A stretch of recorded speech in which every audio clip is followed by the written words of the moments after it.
Hey guys, in this video, I'll show you how to reset iPhone without losing data. Alright, let's begin. First of all, open the Settings app on your mobile device.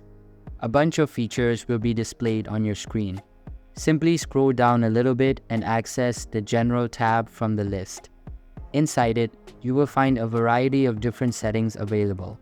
Now, scroll down to the bottom of the page and select the Transfer or Reset feature. After that, tap on Reset and a bunch of options will be displayed. You just need to select the Reset Settings option from the top. At this point, you will be prompted to enter your security passcode. Once you have done that, you will see a confirmation button at the bottom.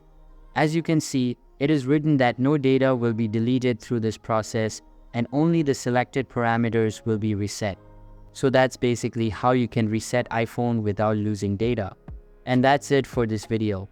If you find this helpful, consider subscribing and giving this a big thumbs up. Thanks.